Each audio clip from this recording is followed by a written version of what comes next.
पौष मास धर्म और साधना का अनुपम संगम है, जिसमें भक्ति की धारा हर हृदय को शीतलता और ऊर्जा प्रदान करती है। इस मास में तपस्या, दान और सत्कर्म का विशेष महत्व है। पौष मास की कथा हमें जीवन में शुभ कर्मों का महत्व और ईश्वर की कृपा प्राप्त करने का मार्ग दिखलाती है। आइए श्रोताओं, आज की इस दिव्य कथा के माध्यम से हम सभी अपने जीवन को पवित्रता और भक्ति से भरते हैं। हिंदू धर्म में सभी माह का अपना विशेष महत्व है। हिंदू कैलेंडर के 10वें महीने को पौष का महीना कहा जाता है, जिसे आम बोलचाल की भाषा में पूस भी कहते हैं। मार्गशीर्ष पूर्णिमा तिथि के समाप्त होने के बाद से ही पौष मास की शुरुआत हो जाती है। साल 2024 में पौष मास 16 दिसंबर से शुरू होकर 13 जनवरी 2025 को समाप्त होगा और पौष मास की समाप्ति के बाद ही माघ मास की शुरुआत हो जाएगी। हिंदू धर्म में हर मास का नाम नक्षत्रों के नाम पर आधारित किया जाता है। पौष माह की पूर्णिमा पर चंद्रमा पुष्य नक्षत्र में होता है, इसीलिए इस मास को पौष मास कहा जाता है।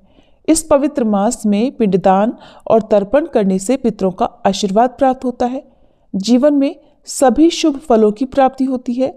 इस महीने में सूर्य देव की पूजा करने से व्यक्ति को तेज, बल और बुद्धि की प्राप्ति होती है। इस महीने में यदि पितरों का विधि पूर्वक पिंडदान किया जाए तो पितरों को वैकुंठ लोक की प्राप्ति होती है और पितृदोष से छुटकारा भी मिलता है। वैसे तो भगवान को बहुत सारे नामों से पुकारा जाता है, जैसे गोपाल, मनमोहन, गिरधर, माधव, केशव, मुरलीधर। भक्तों के मत को अगर सुना जाए तो भगवान का सबसे सुंदर नाम है भक्त वत्सल, जिसका अर्थ होता है वो जो अपने भक्तों के स्नेह, प्रेम भाव पर बहुत ही जल्दी रीझ जाए, अपना सब कुछ न्यौछावर कर दे। फिर चाहे बात भक्त शिरोमणि प्रहलाद की तपस्या की हो या भील कुल में जन्मी माता शबरी का वात्सल्य प्रेम हो, फिर चाहे याद सदना कसाई के कपट रहित भाव को किया जाए या फिर मीराबाई की अनन्य भक्ति को, भगवान ने हर बार अपनी भक्त वत्सलता साबित की है। अपने भक्तों की पुकार पर वो जरूर दौड़े चले आए हैं। और आज की इसी कड़ी में गजेंद्र मोक्ष की कथा आती है, जब भगवान अपने भक्त के बुलाने पर नंगे पांव भागे चले आए। तो चलिए आपको सुनाते हैं गजेंद्र मोक्ष की अद्भुत कथा। प्राचीन समय की बात है। द्रविड़ देश में एक पांडव वंशी राजा राज्य करते थे, जिनका नाम था इंद्रद्युम्न। वे भगवान की आराधना में, भक्ति में ही अपना अधिकतर समय बिताया करते। यद्यपि उनके राज्य में चारों ओर सुख शांति थी, प्रजा प्रत्येक रीति से संतुष्ट थी, प्रसन्न थी, फिर भी राजा इंद्रद्युम्न अपना समय राज कार्य में बहुत ही कम दे पाते थे। उनका कहना था कि भगवान विष्णु ही मेरे राज्य की व्यवस्था करते हैं, इसलिए वे अपने इष्ट परम प्रभु की उपासना में ही सदा लीन रहा करते थे। राजा इंद्रद्युम्न के मन में आराध्य आराधना की लालसा बढ़ती ही चली गई। इस कारण एक बार वे राज्य को त्याग कर मलय पर्वत पर रहने लगे। तब उन्होंने अपना वेश तपस्वियों जैसा बना लिया। सिर के बाल बढ़कर जटा के रूप में हो गए थे और वे निरंतर परब्रह्म परमात्मा की आराधना में तल्लीन रहते। उनके मन और प्राण भी श्री हरि के चरण कमलों में मधुकर बने रहते। इसके अलावा उन्हें जगत की कोई भी वस्तु नहीं सुहाती थी।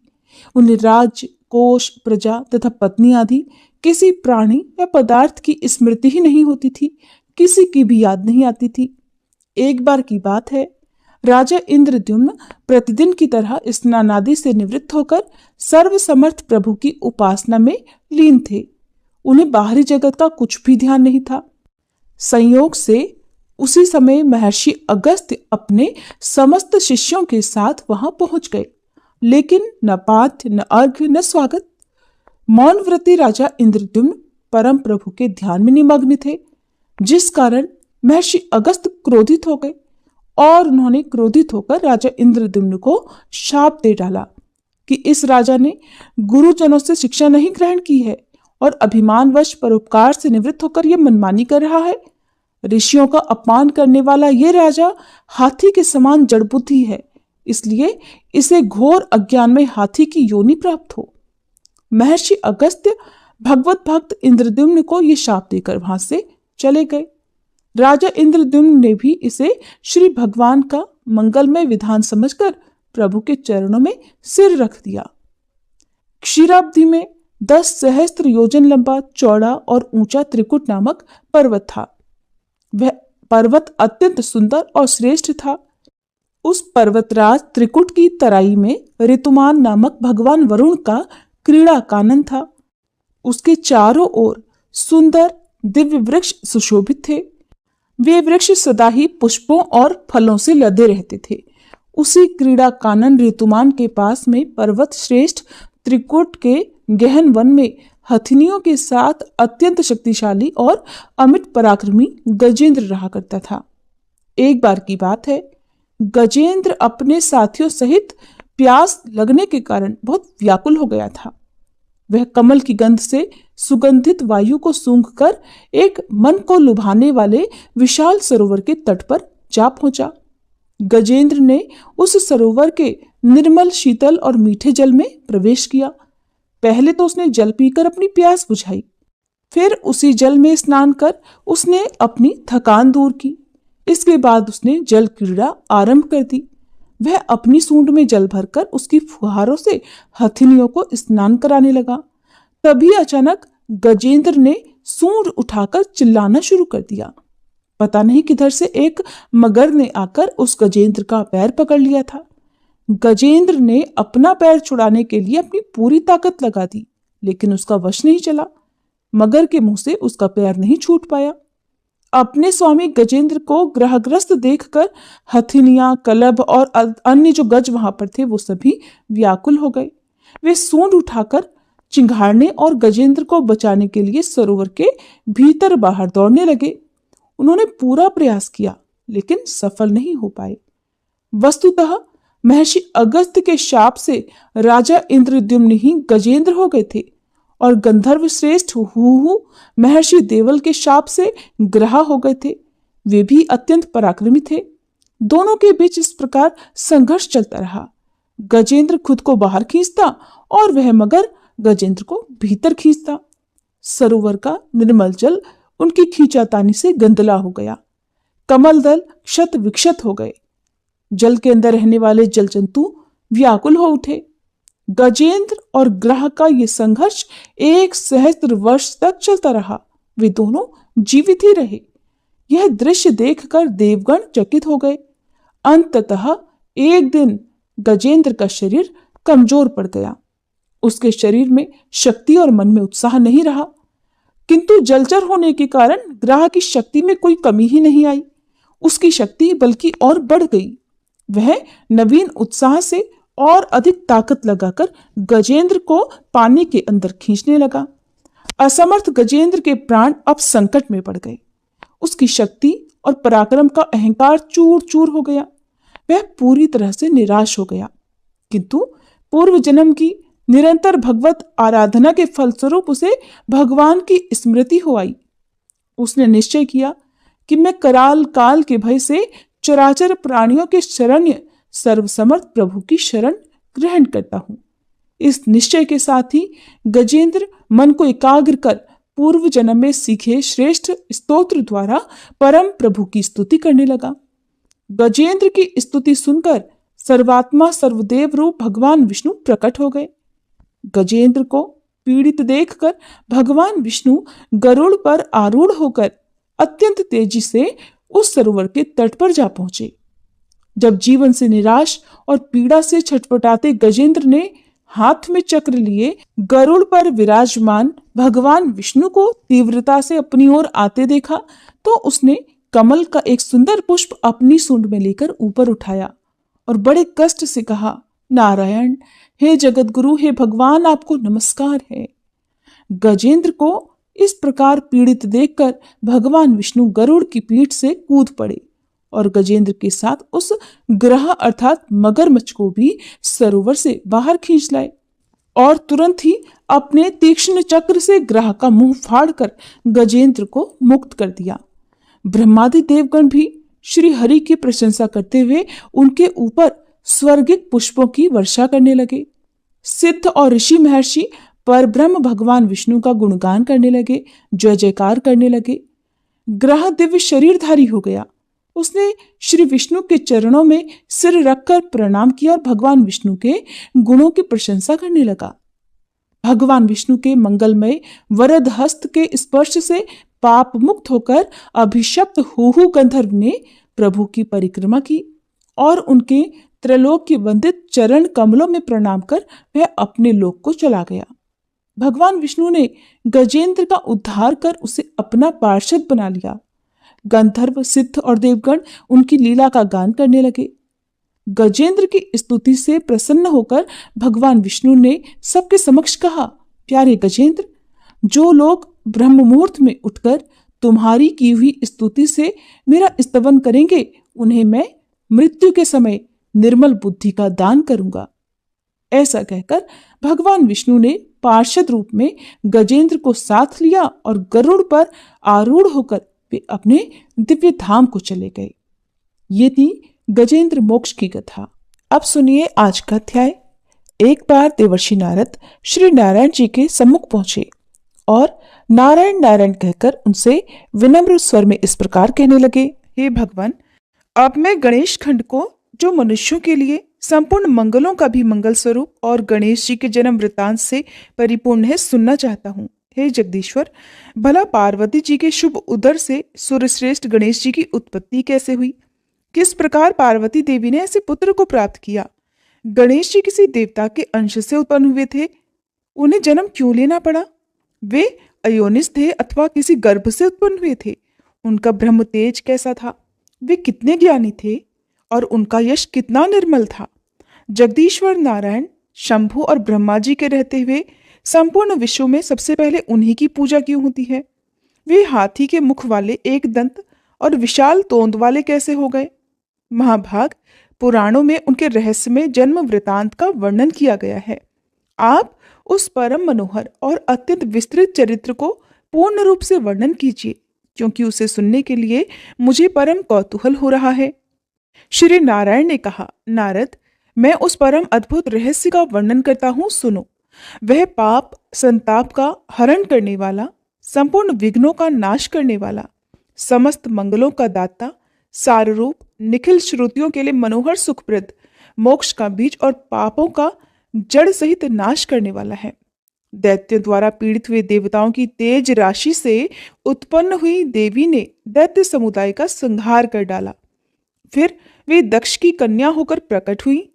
उस समय उन देवी का नाम था सती। उन्होंने अपने स्वामी अर्थात शिवजी की निंदा होने के कारण योग धारणा द्वारा अपने शरीर का परित्याग कर दिया था और फिर शैलराज की प्रिय पत्नी मैना के पेट से जन्म लिया। पर्वतराज ने उन पार्वती जी का विवाह शंकर जी के साथ कर दिया। तब महादेव जी उन्हें साथ लेकर निर्जन वन में चले गए। वहां बहुत लंबे समय तक शंकर जी और पार्वती जी का विहार चलता रहा। जब देवताओं ने आकर विहार से विरत होने के लिए उनसे प्रार्थना की, तब भगवान शंकर विरत हो गए। उस समय महादेव जी का शुक्र भूमि पर गिर पड़ा, जिससे स्कंद कार्तिकेय उत्पन्न हुए। तब पार्वती जी ने श्री शंकर जी से एक श्रेष्ठ पुत्र के लिए प्रार्थना की, जिस पर महादेव जी ने कहा, पार्वती जी, मैं उपाय बताता हूं, सुनो। उससे आपका कल्याण होगा, क्योंकि त्रिलोकी में उपाय करने से कार्य सिद्धि होती ही है। मैं आपसे जिस उपाय का वर्णन करूंगा वह संपूर्ण अभीष्ट सिद्धि का बीज रूप, परम मंगलदायक और मन को हर्ष प्रदान करने वाला है। वरानने, आप श्री हरि की आराधना करके व्रत आरंभ करो। 1 वर्ष तक इसका अनुष्ठान करना होगा। इस व्रत का नाम पुण्यक है। यह महाकठोर बीज कल्प तरु के समान अभीष्ट सिद्ध करने वाला, उत्कृष्ट सुखदायक, पुत्रप्रद और समस्त संपत्तियों को देने वाला है। प्रिय जैसे नदियों में गंगा, देवताओं में श्री हरि, वैष्णवों में मैं अर्थात शिव, देवियों में तुम, वर्णों में ब्राह्मण, तीर्थों में पुष्कर, पुष्पों में पारिजात, पत्रों में तुलसी दल, पुण्य प्रदान करने वालों में एकादशी तिथि, वारों में पुण्यप्रद रविवार, मासों में मार्गशीर्ष, ऋतुओं में वसंत, वत्सरों में संवत्सर, युगों में कृत युग, पूजनियों में विद्या पढ़ाने वाले गुरु, गुरुजनों में माता, आप्तजनों में साध्वी पत्नी, विश्वस्तों में मन, धनों में रत्न, प्रियजनों में पति बंधुजनों में पुत्र, वृक्षों में कल्पतरु, फलों में आम का फल, वर्षों में भारतवर्ष, वनों में वृंदावन, स्त्रियों में शतरूपा, पुरियों में काशी, तेजस्वियों में सूर्य, दैत्यों में बलि, साधुओं में प्रहलाद, दानियों में दधीची, अस्त्रों में ब्रह्मास्त्र, चक्रों में सुदर्शन चक्र, मनुष्यों में राजा रामचंद्र और धनुर्धारियों में लक्ष्मण श्रेष्ठ हैं। तथा जैसे श्री कृष्ण सर्वाधार, समस्त जीवों द्वारा सेवनीय, सबके बीज रूप, सर्वाभीष्ट प्रदाता और संपूर्ण वस्तुओं के सार रूप है, उसी प्रकार यह पुण्यक व्रत सभी व्रतों में श्रेष्ठ है। इसलिए महाभागे, तुम इस व्रत का अनुष्ठान करो। यह तीनों लोकों में दुर्लभ है। इस व्रत के पालन से ही तुम्हें संपूर्ण वस्तुओं का सार रूप पुत्र प्राप्त होगा। इस व्रत के द्वारा संपूर्ण प्राणियों के मनोरथ सिद्ध करने वाले श्री कृष्ण की आराधना की जाती है, जिनके दर्शन से मनुष्य अपने करोड़ों पितरों के साथ मुक्त हो जाता है। जो मनुष्य विष्णु मंत्र ग्रहण करके श्री कृष्ण की सेवा करता है, वह भारतवर्ष में अपने जन्म धारण को सफल कर लेता है। उसका जन्म सार्थक हो जाता है।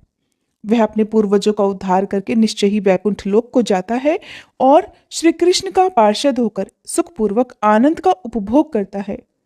वह भक्त अपने भाई, बंधु बांधव, अपनी पत्नी और अपनी पीढ़ियों का उद्धार करके श्री हरि के परम पद को प्राप्त हो जाता है। इसलिए गिरिजे, तुम इस परम दुर्लभ विष्णु मंत्र को ग्रहण करो और उस व्रत काल में इस मंत्र का जप करो, क्योंकि यह पितरों की मुक्ति का कारण है। ऐसा कहकर भगवान शंकर गिरिजा के साथ तुरंत ही गंगा तट पर गए और उन्होंने प्रसन्नता पूर्वक कवच और स्तोत्र सहित मनोहर विष्णु मंत्र पार्वती जी को बतलाया। मुने उसके बाद उन्होंने पार्वती जी से पूजा की विधि और नियमों का भी वर्णन किया। श्री नारायण कहते हैं, नारद, पुण्यक व्रत का विधान सुनकर पार्वती जी का मन प्रसन्न हो गया। फिर उन्होंने व्रत की संपूर्ण विधि के विषय में प्रश्न करना आरंभ कर दिया। देवी पार्वती बोली, नाथ, आप वेद वेदताओं में श्रेष्ठ, करुणा के सागर और परात्पर हैं। हे दीनबंधु, इस व्रत का सारा विधान मुझे बतलाइए। प्रभु, कौन कौन से द्रव्य और फल इस व्रत में उपयोगी होते हैं? इसका समय क्या है? किस नियम का पालन करना होता है? इसमें आहार का क्या विधान है और इसका क्या फल होता है? ये सब मुझ विनम्र सेविका से वर्णन कीजिए। साथ ही एक उत्तम पुरोहित, पुष्प एकत्रित करने के लिए एक ब्राह्मण और सामग्री जुटाने के लिए भृत्यों को भी नियुक्त कर दीजिए। इनके अलावा और जो भी व्रत के लिए उपयोगी वस्तुएं हैं जिन्हें मैं नहीं जानती हूँ, वो सब भी उपलब्ध करा दीजिए, क्योंकि स्त्रियों के लिए स्वामी ही सब कुछ प्रदान करने वाला होता है। स्त्रियों की 3 अवस्थाएं होती हैं, कौमार, युवा और वृद्धा। कौमार अवस्था में पिता, युवावस्था में पति और वृद्धावस्था में पुत्र सब तरह से पालन करने वाले होते हैं। तब श्री महादेव जी ने कहा, देवी, मैं इस व्रत की विधि, नियम, फल और व्रत में उपयोगी द्रव्यों और फलों का वर्णन करता हूँ, सुनो। इस व्रत के हेतु मैं फल पुष्प लाने के लिए 100 शुद्ध ब्राह्मणों को, सामग्री जुटाने के लिए 100 भृत्यों और बहुसंख्यक दासियों को और पुरोहित के स्थान पर सनत कुमार जी को, जो संपूर्ण व्रतों की विधि के ज्ञाता, वेद वेदांत के पारंगत विद्वान, हरि भक्तों में श्रेष्ठ, ज्ञानी और मेरे ही समान है, नियुक्त करता हूं। तुम इन्हें ग्रहण करो। देवी, शुद्ध समय आने पर परम नियम पूर्वक व्रत का अनुष्ठान करना चाहिए। प्रिय, माघ मास की शुक्ल त्रयोदशी तिथि के दिन इस व्रत का आरंभ शुरू हो जाता है। उत्तम व्रती को चाहिए कि वह व्रत आरंभ के पहले दिन उपवास करे और शरीर को अत्यंत निर्मल करके यत्नपूर्वक वस्त्र को धोकर स्वच्छ कर दे। फिर दूसरे दिन सुबह जल्दी से उठ जाए और मुख को शुद्ध करके निर्मल जल में स्नान करे। फिर हरि स्मरण पूर्वक आचमन करके पवित्र हो जाए। फिर भक्ति सहित श्री हरि को अर्घ देकर शीघ्र ही घर लौटकर आ जाए। वहां धुली हुई धोती और चादर धारण करके पवित्र आसन पर बैठे। फिर आचमन और तिलक करके अपना नित्य कर्म समाप्त करे। फिर पहले प्रयत्न पूर्वक पुरोहित का वरण करे, स्वस्ति वाचन पूर्वक कलश की स्थापना करे। फिर वेद विहित संकल्प करके इस व्रत का अनुष्ठान करे। फिर सुहाग और श्रृंगार आदि की सामग्री सहित समर्पित करने की बात कहकर शंकर जी पुनः बोले, देवी, पुत्र प्राप्ति के लिए कुष्मांड, नारियल, जामवीर फल और श्रीफल, इन फलों को श्रीहरि के आगे अर्पित करना चाहिए। फिर श्रीहरि की प्रसन्नता के लिए नाना प्रकार के स्वादिष्ट और मधुर नैवेद्यों का भोग लगाना चाहिए। सुव्रते, इस व्रत में श्री हरि को प्रसन्न करने के लिए भक्ति सहित तुलसी दल से संयुक्त अनेक प्रकार के पुष्प निवेदित करना चाहिए। व्रती को चाहिए कि वह व्रत काल में जन्म जन्मांतर में अपने धन धान्य की समृद्धि के लिए हर दिन 1 सहस्त्र ब्राह्मणों को भोजन कराए। देवी प्रतिदिन पूजन काल में पुष्पों से भरी हुई 100 अंजुलियां अर्पित करें और भक्ति की वृद्धि के लिए 100 बार प्रणाम करना चाहिए। सुव्रते व्रत काल में 6 महीने तक हविष्य अन्न, 5 महीने तक फलाहार और 1 पक्ष तक हवि का भोजन करें और 1 पक्ष तक केवल जल पीकर ही रहना चाहिए। अग्निदेव के लिए 100 अखंड रत्न दीपों का दान करना चाहिए। रात में कुशा का आसन बिछाकर नित्य जागरण करना उत्तम है। देवी इस प्रकार व्रत के भलीभांति पूर्ण होने पर फिर व्रत का उद्यापन करना चाहिए। उस समय 360 डलियाएं जो वस्त्रों से ढकी हुई और भोजन के पदार्थ यज्ञोपवीत और मनोहर उपहारों से सजी हुई हो दान करना चाहिए। 1360 ब्राह्मणों को भोजन और 1360 तिल की आहुतियां देने का विधान है। फिर व्रत समाप्त हो जाने पर विधि पूर्वक 1360 स्वर्ण मुद्राओं की दक्षिणा भी देनी चाहिए।